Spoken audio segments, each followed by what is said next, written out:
Lá. Então, vamos começar a nossa aula de hoje. E só um detalhe que eu vou adiantar, é a última matéria que nós vamos ver em processo penal 1, que é a matéria de competência, tá? É uma matéria, não digo difícil, mas talvez um pouquinho complexa em relação à quantidade de regras que nós vamos verificar no estudo de hoje, no início do estudo de hoje. Então eu peço, por gentileza, que vocês acompanhem a aula com o Código de Processo Penal, no artigo 69 seguintes do Código de Processo Penal, onde eu vou pedir a colaboração de vocês para fazerem as leituras, porque aqui são regras sobre regras. Então a aula se torna um pouco chata, um pouco cansativa, que nós temos que falar todas essas regras, mas eu vou explicar uma a uma, né, que nós vamos estudar, mas sempre é necessário fazer a leitura de artigos inquestionavelmente, tá bom? Então vamos lá. Lógico que eu não vou tratar aqui de jurisdição, eu vou entrar direto na matéria de competência. Jurisdição vocês já estudaram, processo civil, direito processual civil 1, né? Princípios da jurisdição, na minha época era a teoria geral do processo. Hoje, né, vocês estudam essa parte geral do processo civil, no processo civil 1, salvo engano, né? Então nós vamos estudar a competência, né? Que nada mais é do que um limite da atuação do poder jurisdicional, né? Então a competência é o limite imposto ao órgão julgador para que ele possa exercer a jurisdição nos limites da sua competência, seja a competência constitucional, seja a competência atribuída pelo Código de Processo Penal ou pelas leis de organização judiciária. Então é isso que nós estamos a falar na data de hoje. Então nós vamos estudar várias formas de fixação da competência. Nós vamos estudar a competência pelo local onde se consumou a infração. Nós vamos estudar a competência da residência ou domicílio do réu. Nós vamos estudar a competência pela natureza da infração. Nós vamos falar da competência pela distribuição. Vamos falar a competência aí.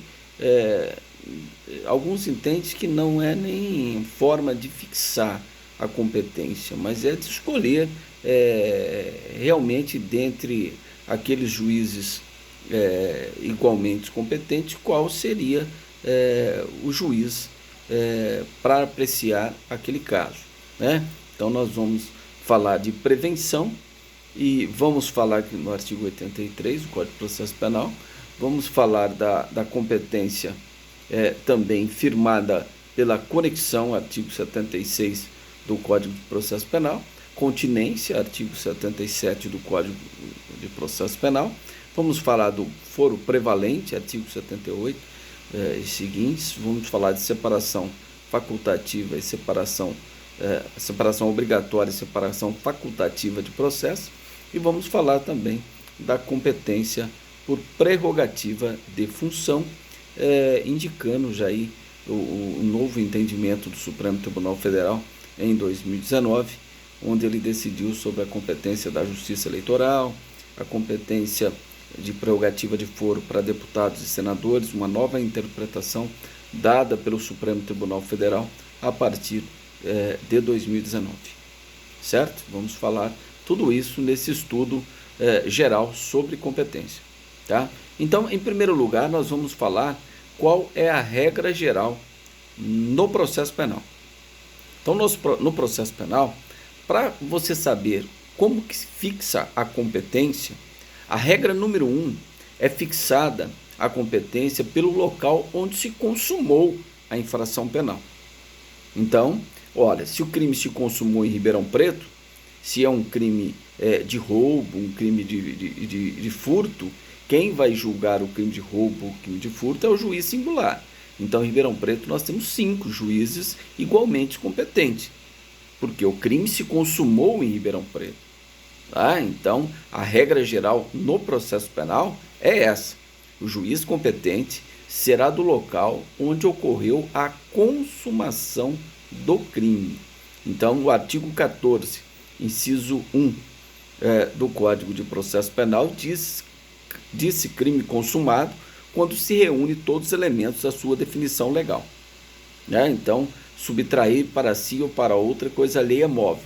No exato momento que o objeto material sai da esfera de disponibilidade do sujeito passivo, entrando na livre disponibilidade do sujeito ativo, o objeto material, ou seja, coisa alheia móvel, o crime de furto estará consumado.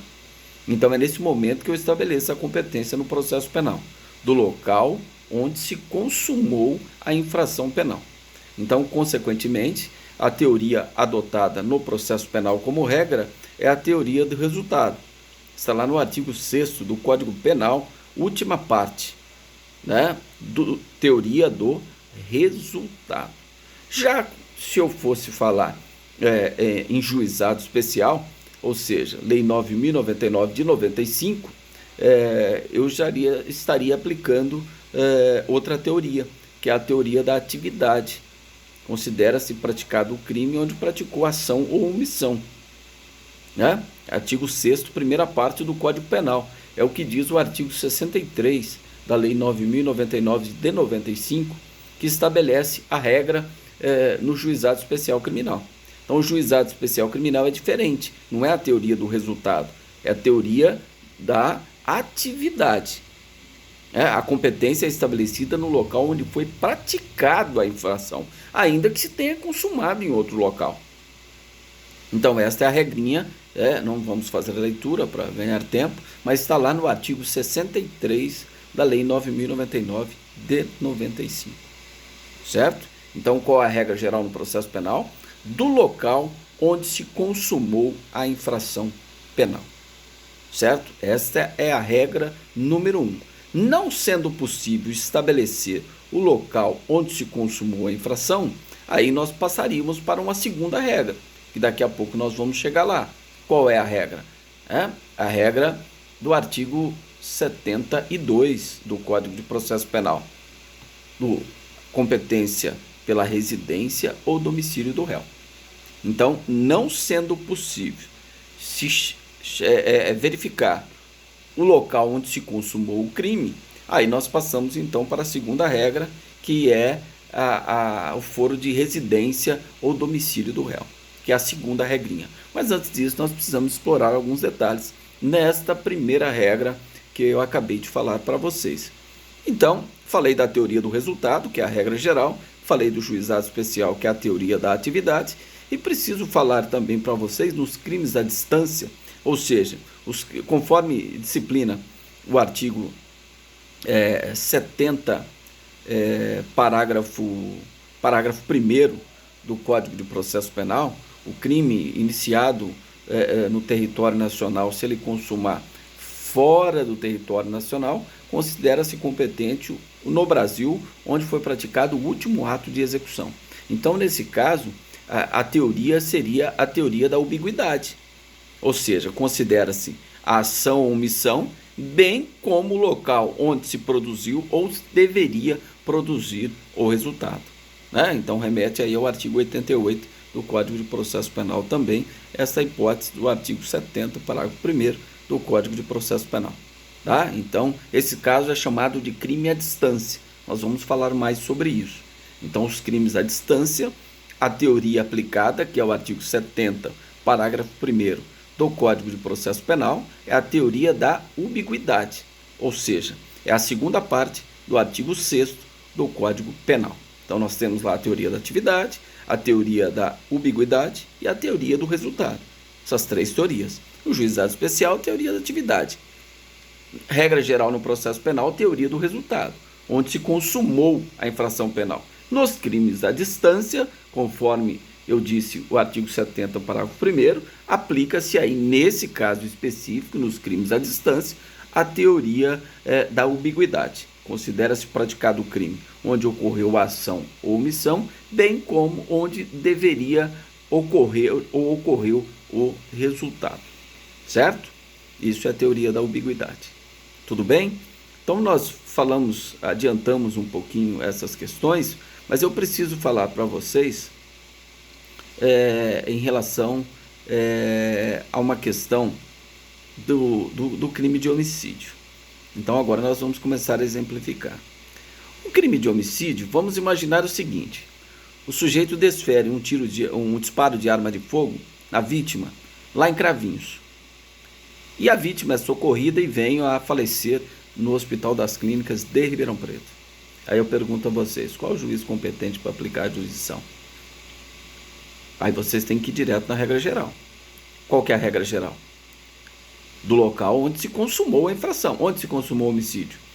Qual é o crime de resultado, né? Um crime material. Ou seja, ele consuma quando ocorre o resultado. Um crime instantâneo de efeitos permanentes, né? Onde ocorreu o resultado? A morte. Então a morte ocorreu em Ribeirão Preto. Então, pelo artigo 70, caput do Código de Processo Penal, que é a teoria geral, no estudo de competência, a lógica, presta atenção no que eu estou dizendo, a lógica e a resposta de vocês seria: professor, será Ribeirão Preto que vai aplicar a jurisdição, e não Cravinhos, porque o crime se consumou em Ribeirão Preto, certo? Todo mundo entendeu essa questão? Entendeu o exemplo? Ok. Então, por que eu dei esse exemplo a vocês? Para mostrar que no homicídio, a jurisprudência e a doutrina é absolutamente contrário ao que diz a lei. No homicídio, o entendimento é do local onde ocorreu a ação ou a omissão. Então, nesse exemplo que eu dei, do sujeito que levou um disparo de arma de fogo lá em Cravinhos, socorrido, morre em Ribeirão Preto, o juiz competente para aplicar a jurisdição é o juiz de Cravinhos e não de Ribeirão Preto. Mas a lei não fala que é onde ocorreu o resultado?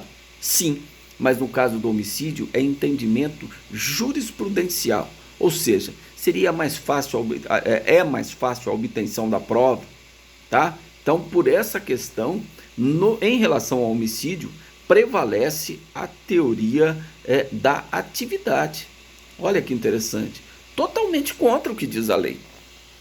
Se perguntassem para vocês isso tecnicamente, vocês iam responder: não, será Ribeirão Preto, porque o homicídio se consumou em Ribeirão Preto, a morte ocorreu em Ribeirão Preto.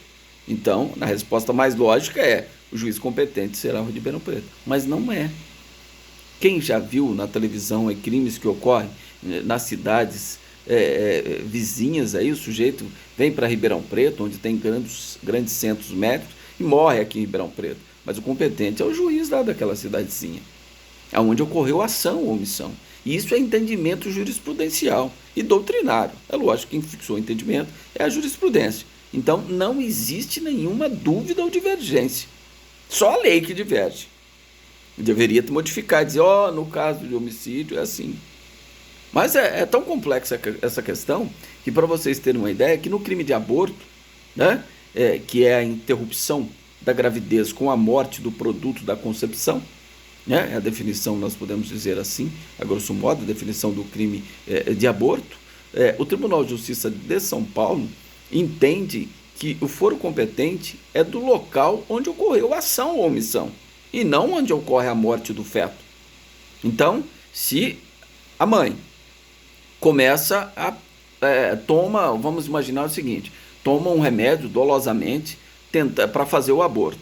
Ela está lá em Cravinhos, ela tomou o remédio para abortar o feto, certo? Ela tomou o remédio lá em Cravinhos. Aí ela é socorrida em Ribeirão Preto, né? Mas aí o que acontece? Houve a morte do feto. Houve a morte do feto. Então, ela praticou um crime de aborto, né? Então, onde seria o competente para julgar? Pela lei, seria Ribeirão Preto, mas não. Esse é o entendimento do Tribunal de Justiça de São Paulo, a jurisprudência também caminha nesse sentido, que seria o competente o juiz onde ela praticou a ação ou omissão, seja dolosa ou, né, nesse caso, né, porque se ela for negligente ou imprudente, aí o fato é atípico, porque não existe aí o aborto culposo, né? Ela não responderia nesse caso, somente a título de dolo e não a título de culpa, né? Porque falta de previsão legal.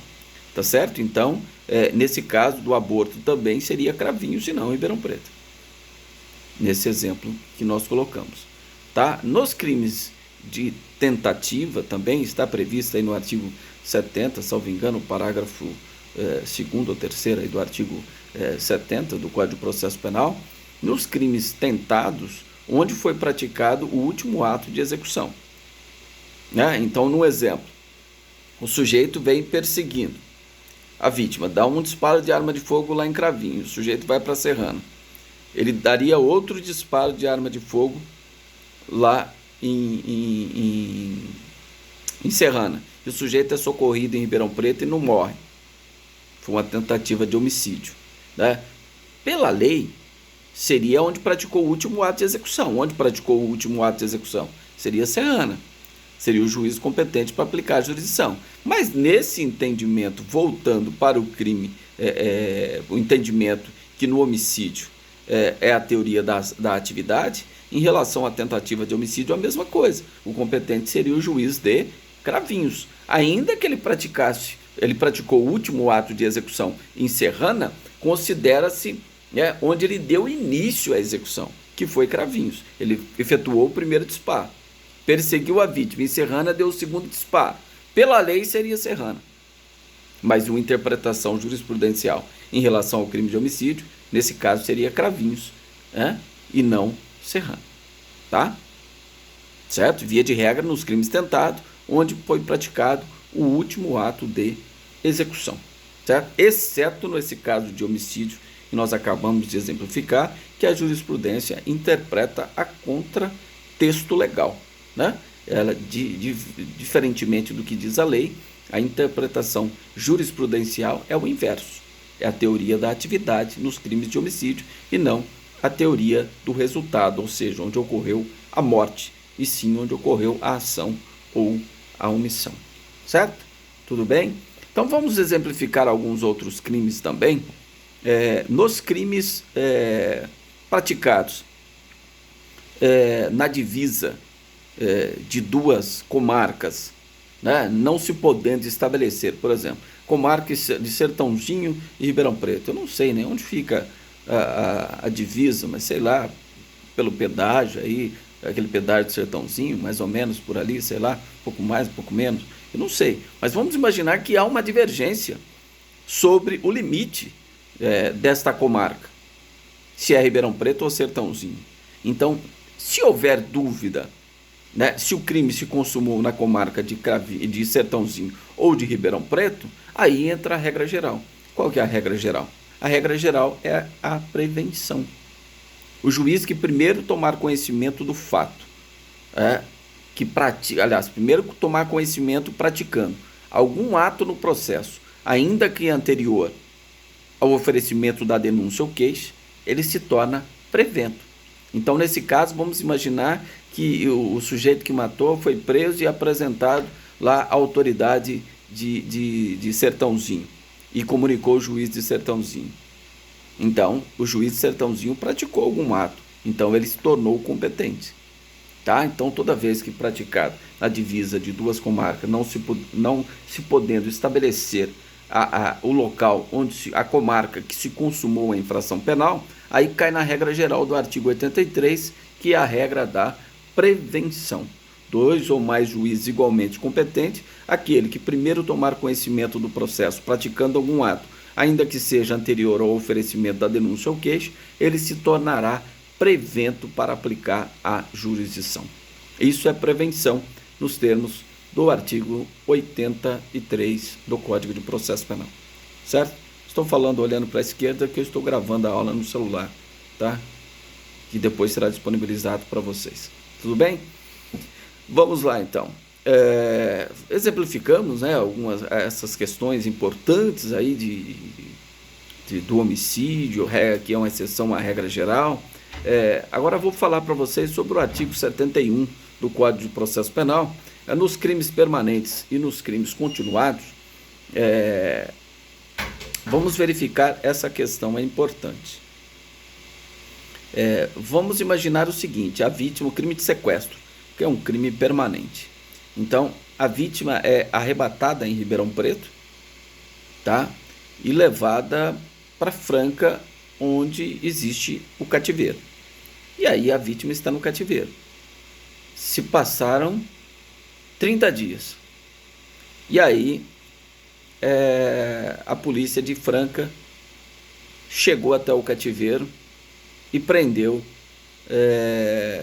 Belvoz de prisão, ou descobriu o local do cativeiro e encontrou os autores do sequestro. Eu pergunto a vocês, qual é o juiz competente para aplicar a jurisdição? O que vocês poderiam responder? Tanto de Ribeirão Preto quanto de Franca, ou seria o de Franca? Onde está consumado o crime? Onde foi consumado o crime? Alguém se arrisca? Vamos lá.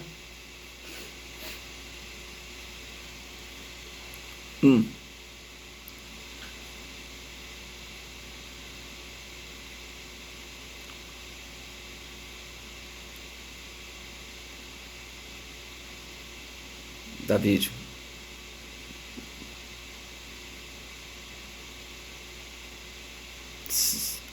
Então, nesse caso, o crime permanente, a consumação se prolonga no tempo, né? Ela se inicia com o arrebatamento da vítima e se prolonga até a sua libertação. Então, em qualquer desse momento, até a libertação da vítima, o crime está em constante consumação. Não é verdade? Então, mas eu não posso afirmar que foi em Franca. Sabe por quê? Vamos imaginar que o juiz... Eu falei que 30 dias ela está no cativeiro em Franca. Vamos imaginar que aqui em Ribeirão Preto teve uma investigação que alguém viu a vítima sendo arrebatada e chegou à autoria desse sequestro. E aí, o delegado aqui de Ribeirão Preto representou a necessidade de prisão temporária desse autor do sequestro. A vítima ainda em cativeiro. Mas quem decretou a prisão temporária? Foi o juiz de Ribeirão Preto. Então, quem compete o julgamento, ainda que o sujeito foi descoberto o cativeiro lá e libertado a vítima lá em Franca? A quem vai ser competente para aplicar a jurisdição? Será o juiz de Ribeirão Preto, porque o juiz de Ribeirão Preto primeiro tomou conhecimento do fato. Mas vamos imaginar que Ribeirão Preto não fez nada, não sabe quem é o autor. A polícia de Franca chega lá no cativeiro, dá voz de prisão, prende todo mundo em flagrante e comunica o juiz de Franca. Quem será o juiz competente? O juiz de Franca. Então, nesse caso, a competência ela é estabelecida pela prevenção. Nos crimes continuados, nos crimes permanentes, a competência estabelecer-se-á pela prevenção. Quando, mais uma vez, 2 ou mais juízes igualmente competentes, aquele que primeiro praticar um ato no processo, ainda que seja anterior ao oferecimento da denúncia ou queixa, ou seja, determinar a prisão temporária, prisão preventiva, mandado de busca e apreensão, interceptação telefônica, quebra de sigilo. Tudo isso são medidas que antecedem a denúncia ou queixa. E ainda assim, esse juiz tornará competente para apreciar e aplicar a jurisdição naquele caso concreto.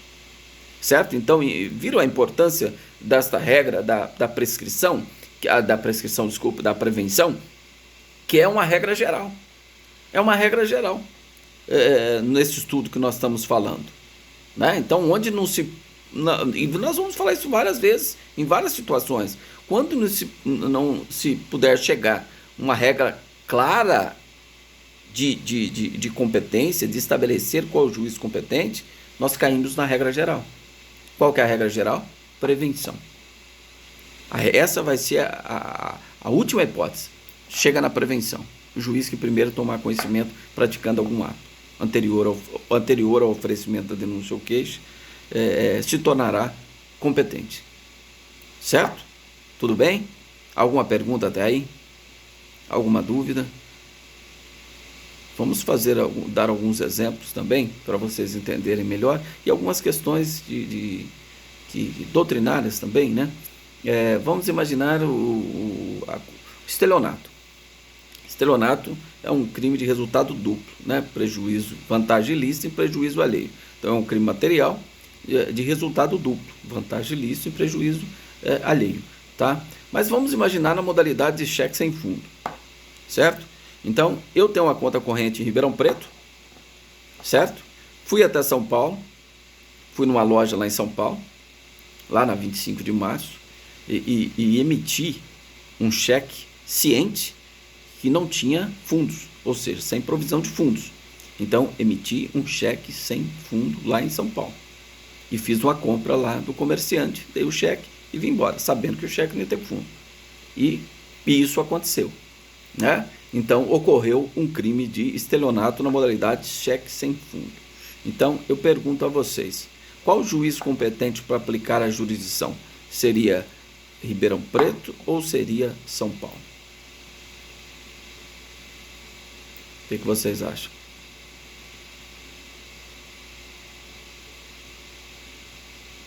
Residência? Por quê? Mas você não sabe onde consumou a infração? Se você só vai para essa segunda regra quando você não souber a primeira. Se não for possível identificar o local onde se consumou, aí tem a regra da prevenção. Depois, residência ou domicílio do réu. Mas por enquanto nós ainda temos como identificar. Nós temos como saber onde se consumou o crime de estelionato, nesse exemplo que eu dei. É bom que os exemplos vão gravando, né? Então, vamos lá, olha, essas questões que nós vamos trabalhar aqui no estudo de competência, além de essa leitura de artigos que eu vou pedir para vocês, nós vamos trabalhar com bastante jurisprudência, bastante súmulas. Então, nesse caso, quem pode ler a súmula 521 do Supremo Tribunal Federal e a súmula 244 do STJ? O que diz aí essa súmula? Quem localizar pode ler rapidamente, por gentileza.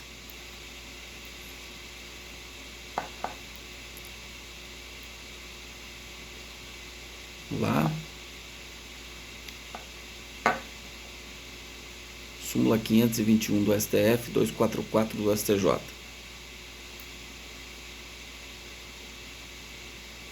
Localizaram aí, pessoal? Pode ler, por favor. Pode ler só uma, que é a mesma coisa. Tá, pode ler.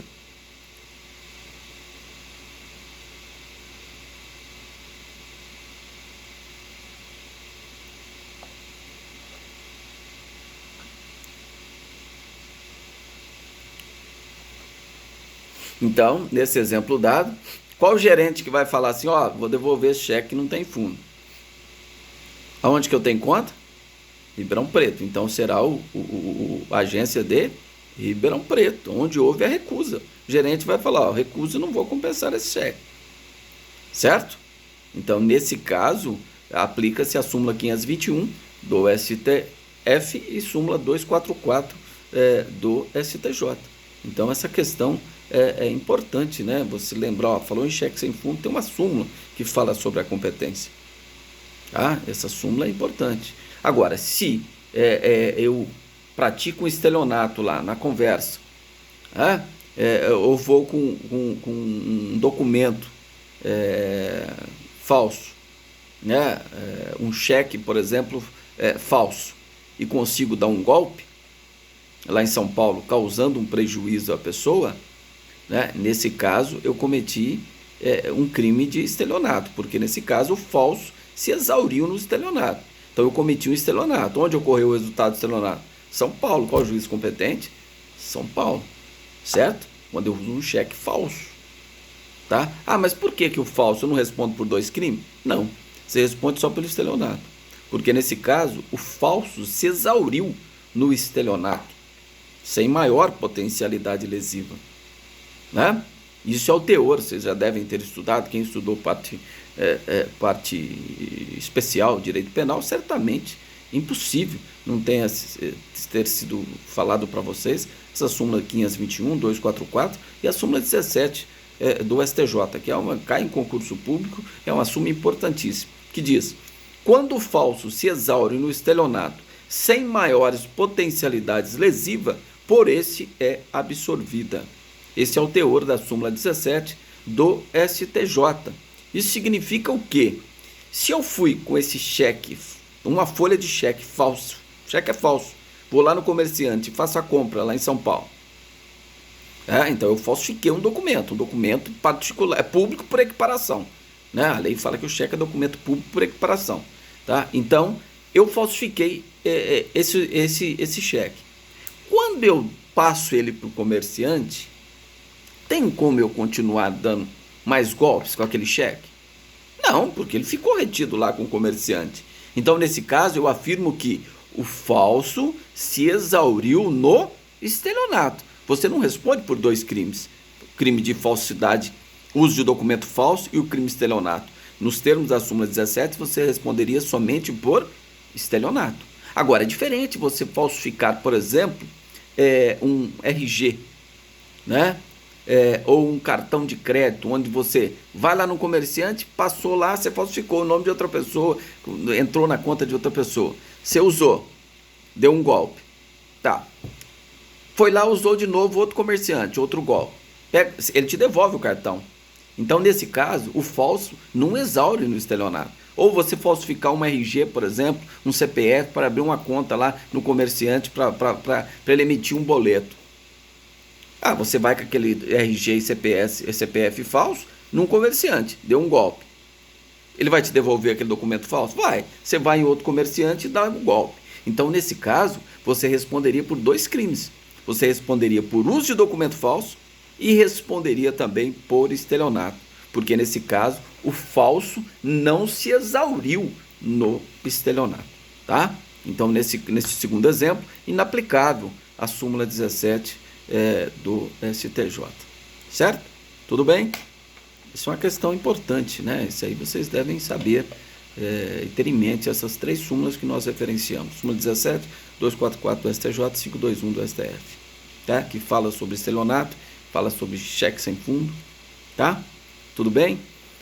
Então vamos lá, vou dar outro exemplo para vocês agora no crime de falso testemunho cometido por precatório. Vamos exemplificar o seguinte: o juiz de Ribeirão Preto depreca uma ordem, ou seja, para o juiz lá de Sertãozinho. Então, o deprecante Ribeirão Preto, juiz deprecado para ouvir uma testemunha lá em Sertãozinho. Então, juiz deprecante Ribeirão Preto, juiz deprecado Sertãozinho. Marcou a audiência para ouvir a testemunha lá em Sertãozinho, a pedido do juiz aqui de Ribeirão Preto, que enviou a carta precatória para ser cumprida em Sertãozinho, tá? Durante o depoimento, essa testemunha que foi depor lá em Sertãozinho, ela mentiu no processo. Ela cometeu o crime do artigo 342, que é o crime de falso testemunho. Ela mentiu no processo. Pergunto a vocês: a qual juiz será o competente para aplicar a jurisdição? O juiz deprecante de Ribeirão Preto ou o juiz deprecado de Sertãozinho? Aqui continuamos na regra geral. Onde se consumou o crime? Não foi em Sertãozinho? Foi. Então, qual o juiz competente para aplicar a jurisdição? Sertãozinho. A testemunha vai responder por falso testemunho no juízo deprecado. Por quê? Quando o juiz encerra o depoimento, ela pode se retratar até o final do depoimento, até mesmo antes da sentença. Mas ela poderia se retratar antes de encerrar o depoimento. Encerrou o depoimento, está consumado o crime de falso testemunho. Então, consumou aonde o crime de falso testemunho? Sertãozinho. Juiz competente para aplicar a jurisdição, juiz de Sertãozinho. São uns exemplos clássicos, né, que sempre a doutrina menciona. Por isso que eu dou esses exemplos para vocês. Então, no crime de falso testemunho praticado em carta precatória, será sempre o competente do juiz deprecado se houver um falso testemunho, e não o juiz deprecante, porque o crime se consumou perante o juízo deprecado. Exemplo dado, o juiz de Sertãozinho. Tudo bem? Agora, outra questão também importante, falando em falsidade documental, eu falsifiquei um documento aqui em Ribeirão Preto e vou usar o documento em Sertãozinho. A jurisprudência e a doutrina entende qual seria o juiz competente. Aliás, primeiro, eu respondo por um crime ou dois crimes? O que vocês acham? Seja o crime de falsificação de documento público ou particular, dois crimes? Então, nesse caso é o seguinte: primeiro nós temos que analisar qual que é a objetividade jurídica. O que é a objetividade jurídica? Qual o bem tutelado com esta lei? Com o artigo 297, que é de falsificação de documento, seja público ou particular, né? Salvo engano, 297, 298, 299 é a falsidade ideológica. Então, qual que é a objetividade jurídica? O legislador quer proteger o quê? Incriminando aquele que falsifica um documento. Fé pública, ok. Fé pública, é isso aí. Então, o legislador, a objetividade jurídica é a fé pública que deve existir, seja num documento particular, seja num documento público. Não é isso? É isso que o legislador quer proteger. Isso é importante. Objetividade jurídica, que nós estamos falando de direito penal. Tá? Nós vamos chegar lá no processo penal agora. Então, por que nesse caso, eu responderia por um crime só? Por quê? Você tem dois ataques à mesma objetividade jurídica. Então, o uso do documento falso é pós-factum impunível.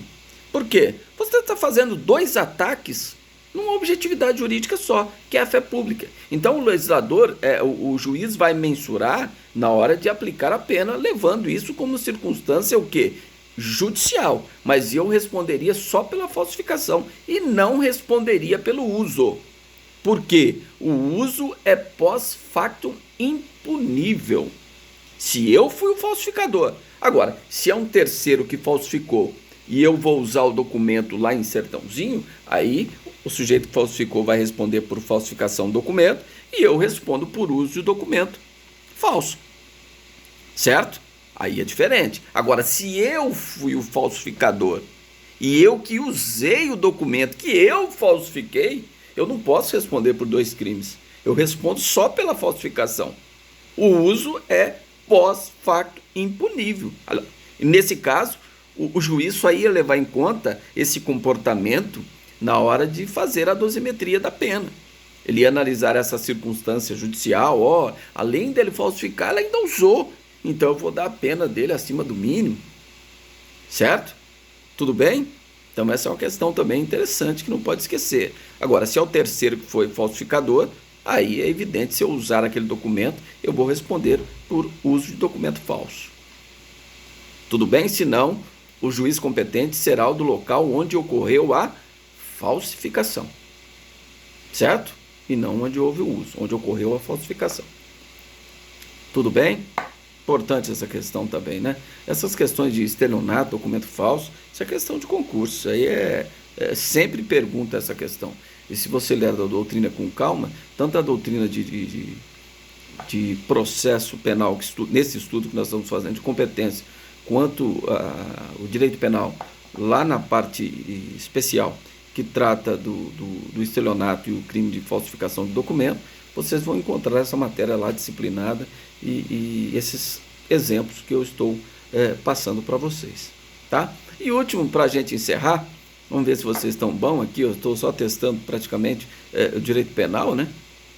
Vou dar um exemplo aqui, vamos ver se a gente consegue chegar nesse exemplo, vamos lá. Bom, eu sou de Ribeirão Preto, sujeito mora em Sertãozinho, eu faço um contrato com ele de depósito, falo para ele, olha, eu vou para os Estados Unidos, você vai ficar com o meu carro, em depósito, você vai cuidar, a manutenção, eu vou te pagar um X, você vai ficar com o meu carro aí, tá? Ok. Então eu moro em Ribeirão Preto, ele mora em Sertãozinho. Fizemos um contrato lá em Sertãozinho, dizendo, olha, daqui a um ano você vai me devolver o carro lá na cidade de Franca, porque eu vou voltar dos Estados Unidos e vou estar morando em Franca. Então daqui 365 dias você vai me devolver o carro em Franca. E aí o que o sujeito fez? O sujeito viajou com o carro para São Paulo e vendeu o carro lá em São Paulo. Aí eu pergunto a vocês, qual é o juiz competente para aplicar a jurisdição? Primeiro tem que entender o exemplo. Eu sou de Ribeirão Preto, o sujeito é de Sertãozinho. Vamos até Sertãozinho e eu faço um contrato de depósito com ele, dizendo, olha, daqui a um ano eu vou te pagar tanto para você cuidar do meu carro, porque eu vou sair do Brasil, vou viajar, e daqui a um ano você vai me entregar o carro em Franca. E o sujeito vai lá em São Paulo e vende o carro lá em São Paulo. Qual o juiz competente para aplicar a jurisdição?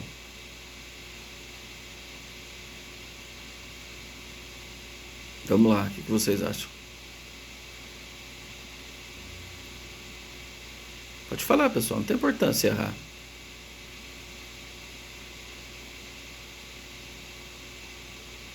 O contrato foi celebrado em Sertãozinho, mas onde ele deveria restituir o carro era em Franca. Mas foi celebrado o contrato em Sertãozinho. O que vocês acham? Sabe por que eu falei que estou falando de direito penal? Porque aqui é só você saber onde se consuma e qual o momento que se consuma o crime de apropriação indébita. Onde se consuma o crime de apropriação indébita, artigo 68 do Código Penal?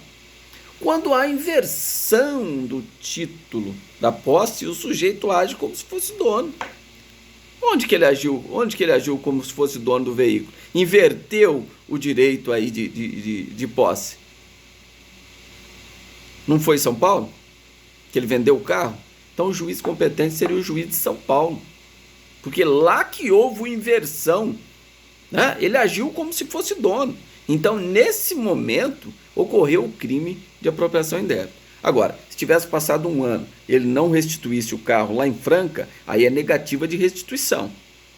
Tá? Aí o crime seria, você estaria notificando ele, olha, você tinha o prazo, não devolveu, caracterizou o crime, seria em Franca. Mas nesse caso, quando existem dois modos de consumar o crime de apropriação indébita. Ou você vai alienar o bem agindo como se fosse dono, invertendo esse título que você tem de posse agindo como dono e vendendo o veículo, ou quando você tem a posse e nega a restituição ao verdadeiro dono da coisa. São as duas formas de consumação do crime de apropriação indébita. Então, nesse primeiro exemplo, seria São Paulo o juiz competente para apurar o crime de apropriação indébita.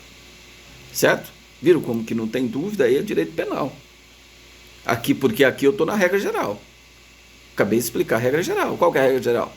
Do local onde se consumar a infração penal. Esta é a regra geral no processo penal. Ressalvando o homicídio, ressalvando o crime continuado ou permanente, que a regra é a prevenção, ressalvando a questão do aborto também, que é uma exceção, não é onde ocorre a morte do feto, e sim onde ocorreu a ação ou omissão, as manobras que ela utilizou para ocorrer o aborto, certo? Então exemplificamos aí algumas questões para vocês, né? Então vamos falar um pouquinho agora da outra regra.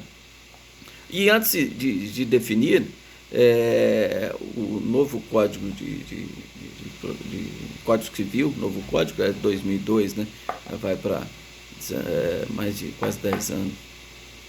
Não, quase 2002, 2012, quase 20 anos, estou falando novo ainda, né? Mas é assim que a gente fala quando a gente estudou sobre a ERTS do Código de 16, né? De 1916. Então, 2002 para a gente ainda é Código novo. Então, no artigo 70 e artigo 71, define o conceito de residência e domicílio. Né? Então, se a gente for lá no artigo 70 e 71 do novo Código Civil, nós vamos estar entendendo melhor o que seria esse domicílio, que trata-se de uma norma penal em branco. Né? Você precisa de outro ramo do direito para definir, conceituar o que seria residência ou domicílio, para que você possa interpretar, então, o artigo 72 do Código de Processo Penal. Nós vamos fazer, já localiza aí quem puder, fazer a leitura já do artigo 72. Eu só vou antecipar que o sujeito tiver vários domicílios, será competente em qualquer um deles, o juiz que primeiro tomar conhecimento ali do fato. Agora, o sujeito tendo paradeiro ou não tendo domicílios conhecido, o primeiro juiz que tomar conhecimento do fato, pode ser em qualquer lugar do Brasil, o sujeito não tiver paradeiro. Então vamos ler, quem pode ler o caput, né, que é o artigo 72, e o parágrafo 1º e 2º do artigo 72 do Código de Processo Penal. Vamos lá. Competência pela residência ou domicílio do réu. Quem localizou já pode ler, por gentileza. Vamos lá?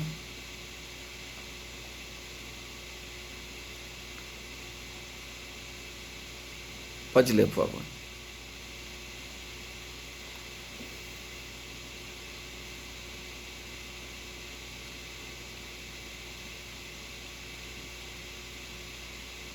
Certo, então é o que nós falamos, né?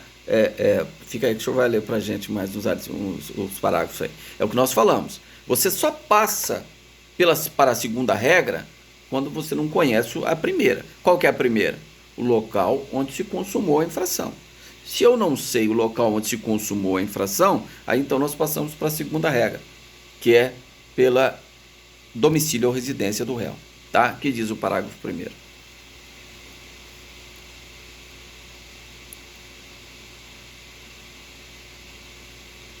Vamos lá.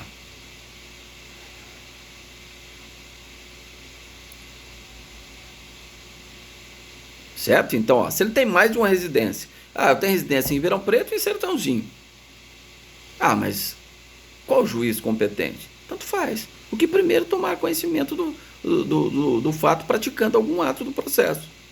Então foi o juiz aqui de Ribeirão Preto, no meu domicílio, residência aqui em Ribeirão Preto, então vai ser aqui em Ribeirão Preto. Não, foi o que tomou conhecimento primeiro, foi o juiz de Sertãozinho, porque eu resido em Sertãozinho também. Então vai ser o de Sertãozinho. Aí a regra geral de prevenção, que nos remete então ao artigo 83 do Código de Processo Penal, certo? Parágrafo 2º, aí fala do sujeito que não tem paradeiro. Vamos lá. Por gentileza, parágrafo 2º.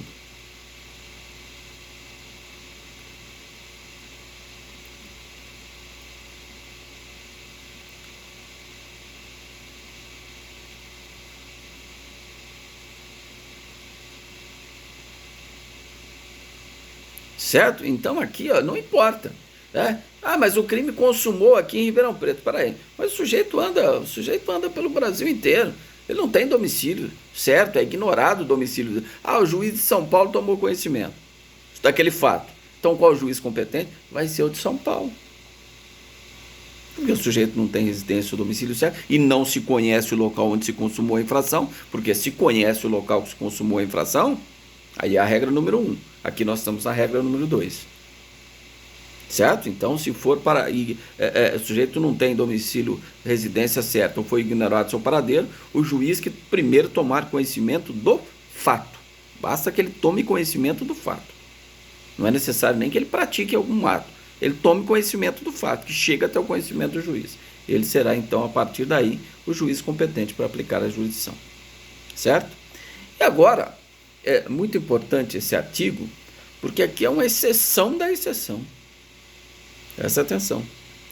Quando a ação for de natureza privada, presta atenção, quando a ação for de natureza privada, ainda que eu conheça o local onde se consumou a infração, eu posso escolher o foro de residência ou domicílio do réu.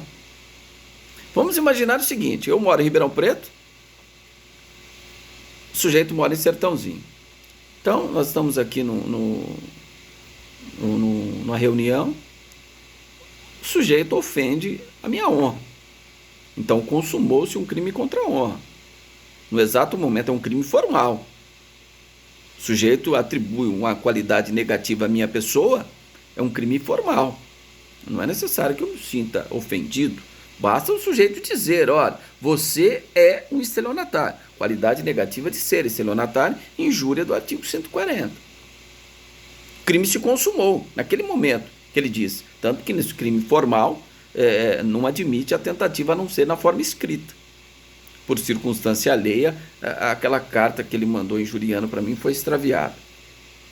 Então, aí nós podemos falar em tentativa num crime formal, crime contra a honra, praticado verbalmente. Caso contrário, não admite a tentativa se for feito na forma verbal. Certo? Então, nesse caso, pela regra número 1, eu teria que entrar com a queixa-crime onde? Com ação penal onde? Ribeirão Preto. Por quê? O crime se consumou em Ribeirão Preto. Mas a lei diz que, nesse caso, eu posso escolher, ainda eu sabendo, tendo ciência que o crime se consumou em Ribeirão Preto, eu posso escolher a residência ou domicílio do réu. Ele mora em Sertãozinho? Não, peraí, eu vou entrar lá em Sertãozinho. Sei que lá o fórum age mais rápido, é mais fácil para mim citar ele. Então, ao invés de eu entrar aqui em Ribeirão Preto e ter que pedir carta precatória lá para Sertãozinho, eu vou entrar lá direto em Sertãozinho. Eu posso fazer isso? Posso. Mesmo eu sabendo o local onde se consumou a infração. Eu posso escolher. Mas isso que? Na ação penal privada. Na ação penal privada. Só nessa hipótese. Ação penal privada exclusiva, principal ou propriamente dita. Nós temos o artigo 30 do Código de Processo Penal. Então, vamos ler o artigo 73 do Código de Processo Penal para não ficar nenhuma dúvida e para vocês entenderem o exemplo que eu acabei de passar para vocês. Vamos lá? Por gentileza, artigo 73 do Código de Processo Penal.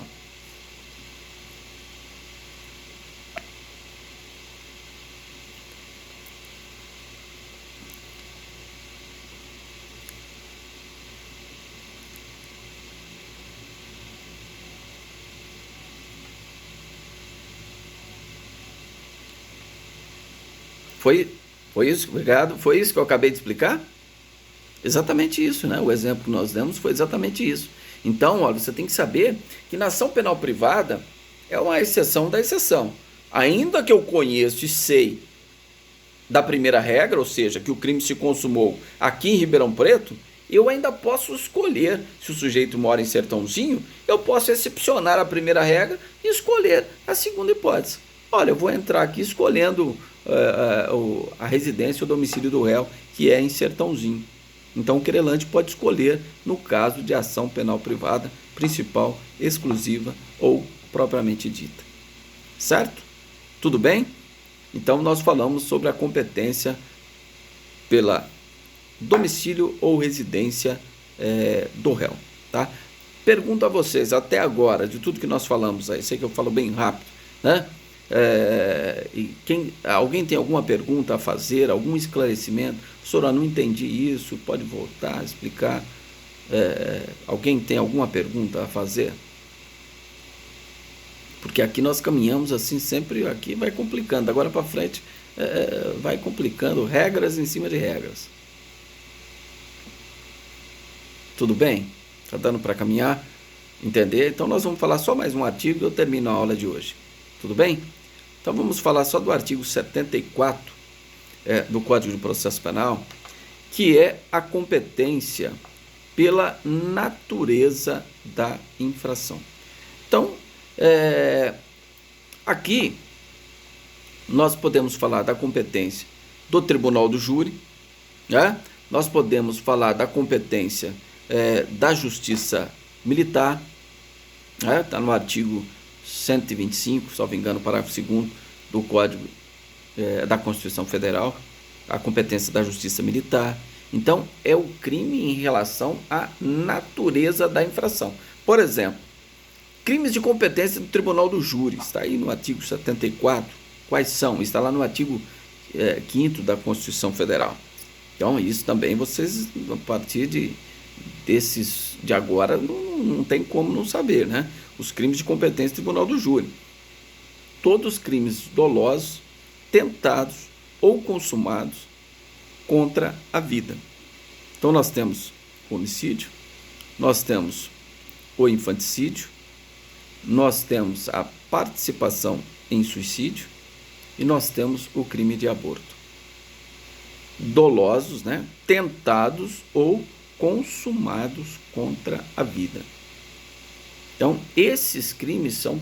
A competência é estabelecida pela natureza da infração. Então, por exemplo, em Ribeirão Preto, nós temos a primeira e a segunda vara do júri, que só julga o quê? Os crimes contra a vida. Se é violência doméstica, tem uma vara da violência doméstica aqui. Então, aquele juiz, aquela juíza, só vai julgar casos de violência doméstica. Isso é competência pela natureza da infração, que ela pode ser estabelecida diretamente na própria Constituição ou por dispositivos de natureza infraconstitucional. Por exemplo, as próprias leis de organização judiciária. Aqui em Ribeirão Preto poderia instaurar, por exemplo, uma vara especializada. Lógico que não tem essa demanda, mas vamos imaginar que tivesse. Ou se tem, a gente não sabe, né? Crimes contra a administração pública. Aquela vara ali só julga crimes contra a administração pública. Então, eu poderia falar que ela é uma competência pela natureza da infração. Como tem a competência do juizado especial. Não é pela natureza da infração? Ou seja, nos crimes cuja pena máxima não ultrapassa até 2 anos, os crimes de menor potencial ofensivo, não é competência absoluta em razão da matéria. a competência do juizado especial? Sim, porque se trata de crime de menor potencial ofensivo. Qual a natureza da infração? Crime de menor potencial ofensivo. Qual a natureza do crime, da infração? Crime contra a vida, tribunal do júri. Só que em relação ao tribunal do júri, nós não podemos esquecer que, aí eu pergunto a vocês, o júri julga também um estupro, por exemplo? O júri julga tráfico de drogas? O júri será que julga ocultação de cadáver? Crime de ocultação de cadáver? Artigo 211, Código Penal? Porque ocultação de cadáver não é crime contra a vida. Né? Lógico. Tráfico de drogas, artigo 33 da Lei 11.343 de 2006,